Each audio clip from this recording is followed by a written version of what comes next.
आज bullet reporter में आपको दिखाएंगे लोकतंत्र की जननी वैशाली का इतिहास और महुआ के मतदाताओं को कौन आ रहा है राज। नमस्कार, दुनिया को पहला गणतंत्र देने वाले वैशाली की धरती से आप सभी का स्वागत है।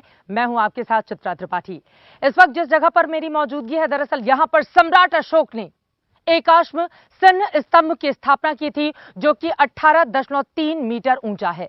और इसी को देखने के लिए न सिर्फ देश से बल्कि विदेशों से भी पर्यटक यहां पर खिंचे हुए चले आते हैं। लेकिन इस जगह का कितना हुआ है विकास? विधानसभा के लिए आखिरी चरण में जिन 2 सीटों के लिए मतदान होने हैं, वहां पर इस वक्त किसका चल रहा है सबसे ज्यादा नाम? कौन पड़ेगा किस पर भारी? कौन कौन से मुद्दे हैं जिसको ध्यान में रखते हुए यहां की जनता वोट करने के लिए जाएगी? आज इस धरती से इसी बड़ी बात की करने वाले हैं हम पड़ताल।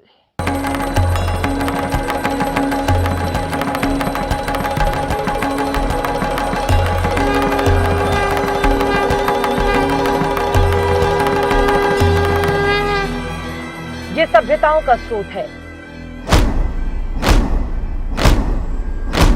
ये आत्म जागृति का प्रतीक है,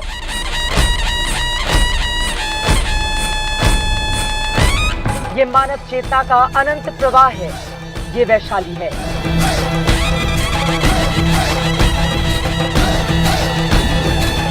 वही वैशाली जहां से निकली लोकतंत्र की लालिमा से सारा संसार रोशन हो गया।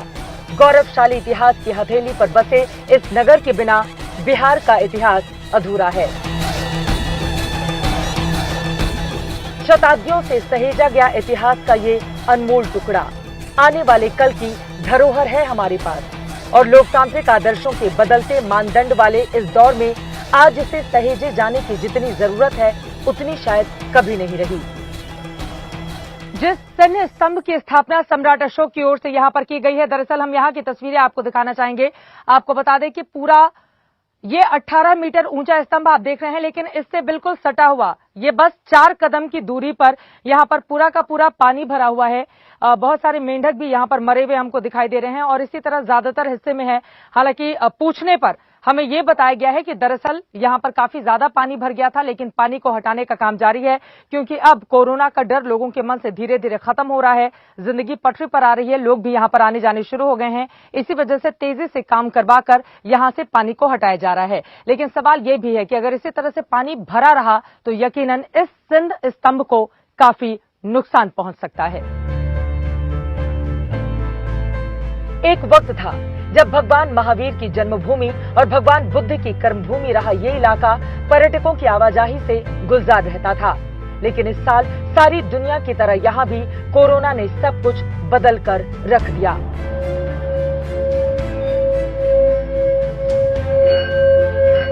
काफी भीड़ रहती थी पहले, अभी तो कुछ नहीं है। अभी बिल्कुल खाली है। खाली है एकदम। मतलब दिन भर में 1-2 लोग आते हैं, वरना वो भी नहीं आते हैं। इंडियन लोग आते हैं, इंडियन लोग आते नहीं। पहले कितनी कमाई होती थी, अभी कितनी होती है? अभी तो कुछ है ही नहीं, सारा दुकान बंद है अभी। अच्छा। कुछ है नहीं। तो क्या चाहते हैं, बताइए, नेता कौन सा अच्छा लगता है? नेता तो यहाँ का चेंज होना बहुत जरूरी है। यहाँ चेंज होना जरूरी बहुत जरूरी है। मतलब नीतीश कुमार का चेंज होना जरूरी है? बिल्कुल जरूरी है। क्यों जरूरी है? यहाँ कुछ है ही नहीं, कोई डेवलप है या नहीं, कोई स्कूल है अच्छा। तो वो अगर चेंज हो जाएंगे तो डेवलपमेंट हो जाएगा। बिल्कुल।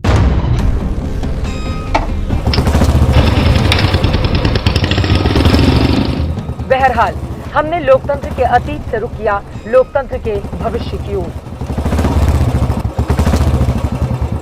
बिहार में 2020 का विधानसभा चुनाव अपने अंतिम दौर में है। इस सिलसिले में पिछले कई दिनों में अपनी बुलेट से बिहार की सड़कें नापते हुए हमने बिहार के अलग अलग शहरों और क्षेत्रों के मुद्दे आप तक पहुंचाए।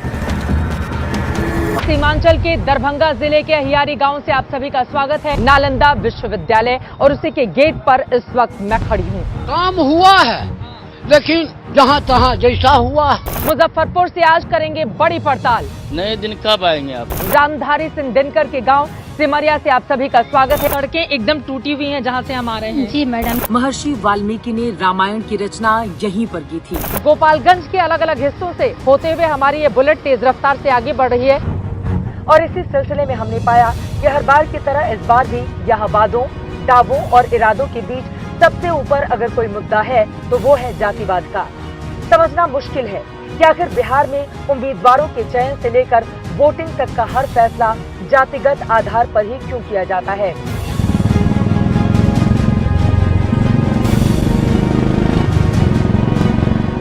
1990 तक बिहार के इतिहास में सवर्णों का बोलबाला था। मैथिल ब्राह्मण यहाँ पर राजनीतिक रूप से काफी ज्यादा मजबूत माने जाते थे। 1961 से लेकर 1990 तक की सियासत को अगर हम देखें तो 5 ब्राह्मण मुख्यमंत्री इस बिहार को मिले, लेकिन 1990 के बाद यहाँ की सियासत पूरी तरह से बदल गई।